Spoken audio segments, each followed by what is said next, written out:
ମାଛ ଗୋଟିକର ଦାମ 2 ଗୋଟି royal Enfield classic 350 ଦାମ ଠାରୁ ଅଧିକ। କଥାଟା ଟିକେ ଅବିଶ୍ୱସନୀୟ ଲାଗୁଥିଲେ ମଧ୍ୟ କଥାଟି ସତ। ଏଭଳି ଖବର ଆସିଛି ଭଦ୍ରକ ଜିଲ୍ଲା ଚାନ୍ଦବାଲିରୁ। ଧାମରା ମୁହାଣର ଗଭୀର ସମୁଦ୍ରରୁ ଧୀବରମାନେ ଏହି ପ୍ରଜାତିର 2 ଗୋଟି ମାଛ ଧରିଛନ୍ତି। ମାଛର ନାମ ତେଲିଆ। ଗୋଟିଏ ମାଛ 21 କେଜି ହୋଇଥିବା ବେଳେ ତାହା କେଜି ପ୍ରତି 7,500 ଟଙ୍କାରେ ମୋଟ 1,57,500 ଟଙ୍କାରେ ଏବଂ ଅନ୍ୟଟି 31 କେଜି 600 ମାଛକୁ କେଜି ପ୍ରତି 14,600 ଟଙ୍କାରେ ମୋଟ 4,52,600 ଟଙ୍କାରେ ବିକ୍ରି ହୋଇଛି।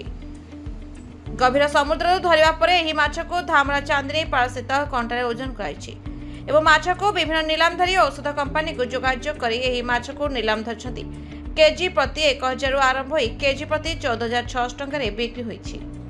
ମାଛର ଓଜନ 31 କେଜି ଥିବାବେଳେ ଏହାକୁ 4,52,600 ଟଙ୍କାରେ ବିକ୍ରି କରାଯାଇଛି, ଯାହାର ମୂଲ୍ୟ 2 ଗୋଟି ବୁଲେଟ୍ ଗାଡ଼ିଠାରୁ ଅଧିକ ଦାମ, ଯାହାକୁ ନେଇ ଚର୍ଚ୍ଚାର ବିଷୟ ପାଲଟିଛି। ଚାନ୍ଦବାଲିରୁ ସୂର୍ଯ୍ୟକାନ୍ତ ମହାଳିକଙ୍କ ରିପୋର୍ଟ, ଦ ରିପବ୍ଲିକ ଓଡ଼ିଶା 24 ନ୍ୟୁଜ୍।